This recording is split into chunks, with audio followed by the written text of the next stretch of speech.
Me fala uma coisa. Qual que foi um código que você leu da natureza, assim, que eu chamo de código, que é uma forma de decifrar. Olhando para a informática, às vezes as pessoas ficam, por que o Marçal fica falando código? Código para mim é o seguinte, um programador ele escreve uma linha de comando, aquilo ali, a formação daquilo, o funcionamento daquilo é um código. Se, por exemplo, você descobriu a riqueza, você conseguiu acessar esse código.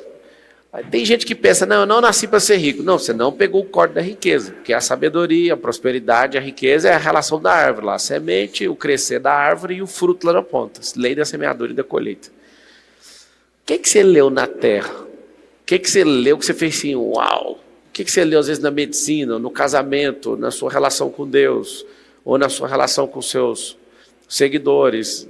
Alguma coisa que você viu, não precisa falar assim, inventei, mas que você leu, que é um código que você fala, isso aqui mexe comigo. A pergunta é, qual o código do Muse?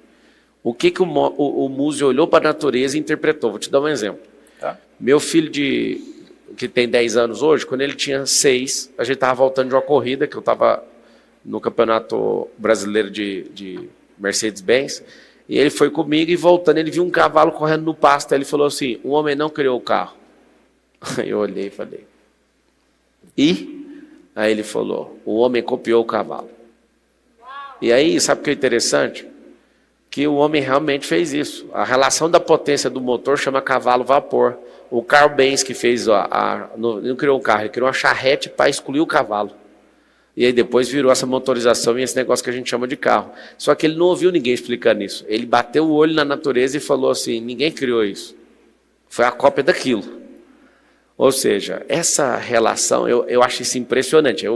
E um cara como você, tão em paz assim, que código que você leu da natureza que você, nessa hora que você leu, você falou, caramba, mano, que coisa massa, que coisa impressionante. O que você conseguiu interpretar da natureza? Sobre o tempo, Pablo. Tempo? Tudo tem Fala seu disso. tempo.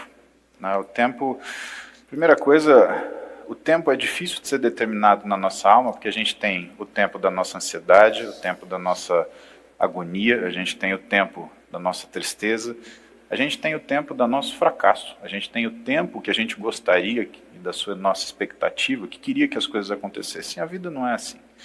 Para você montar um casamento, são décadas. Seu casamento começa no primeiro dia de namoro, com o respeito que você tem com a pessoa que você escolhe. A sua carreira são outras décadas. E eu vejo um monte de gente querendo ser famoso antes de ter sucesso. Sendo que a maioria das pessoas de sucesso não estão nem aí para ser famoso. Eu vejo o que é o tempo em relação à percepção da riqueza. Precisa passar tempo para você ver que aquele carro de 1 milhão que você comprou, ele só tem um significado. Te lembrar o quanto você trabalhou. E não que você é melhor que outra pessoa. E quando você entende que as coisas elas têm valor e não preço, você entende que a coisa mais importante para você, ou pelo menos que foi para mim na minha vida, foi entender que cada coisa tinha o seu tempo.